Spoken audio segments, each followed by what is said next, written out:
The times they are a-changin', the coming of a new world. An anthem of change. Released in 1964 as the title song of Dylan's third album, The Times They Are A-Changin' became one of the great anthems of social change. We're blowin' in the wind asks patient questions. This song makes a bold and confident announcement. A new world is arriving, whether people are ready for it or not. It was written for a moment when the young felt the ground shifting beneath the old certainties, and it gave that feeling an unforgettable voice. A song written on purpose. Dylan later admitted that he wrote this song deliberately, as a kind of anthem, a song designed to capture the spirit of a whole movement.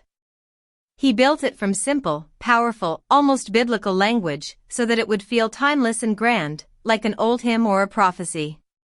This careful craftsmanship is one reason the song has been sung again and again, in many countries and many struggles, ever since. Speaking to each group in turn. The song is organized as a series of direct addresses. One by one, Dylan turns to different groups of people and warns them that change is coming. He calls out to people everywhere, then to writers and critics, then to politicians and lawmakers, and finally to parents.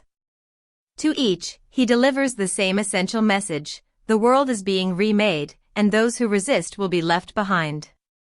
The rising water. One of the song's central images is a great flood. Dylan tells his listeners that the waters around them are rising, and that they must learn to swim or they will sink. This rising water is a metaphor for the vast social movements of the 1960s, which were sweeping through society and could not be stopped. The image is powerful because a flood is both natural and unstoppable, a force that no one can command, only survive or be overwhelmed by. The generation gap. The most famous part of the song speaks to mothers and fathers. Dylan tells them not to criticize what they do not understand, and warns them that their children have passed beyond their control. He asks the older generation to step aside if they cannot help. Here the song captures what people at the time called the generation gap, the growing distance between young people who longed for a new world and their parents, who often feared it. Rarely has this tension been expressed so sharply. The Great Reversal. The song ends with a powerful image of things turning upside down. The old order, Dylan sings, is fading fast, and the one who stands first in line today will one day be last. This idea, that the powerful will fall and the powerless will rise, is very ancient, echoing lines from the Bible. By reaching back to such old and solemn language, Dylan gives his modern anthem the weight of prophecy, as though he were announcing not just a passing trend but a deep law of history. Why it still speaks. Every generation, at some point, feels that the world is being remade around it. That is why this song never grows old.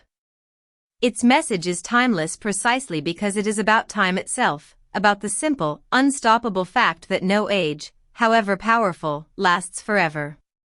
Whenever people gather to demand change, they can still reach for these words, and find that they fit.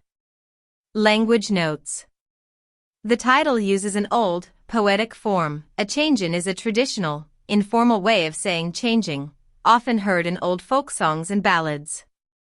Useful expressions from this song include, to sink or swim, to fail or to survive with no help, the times are changing, the situation is transforming, a generation gap, the difference in values between young and old, and to stand in the way, to try to stop something from happening.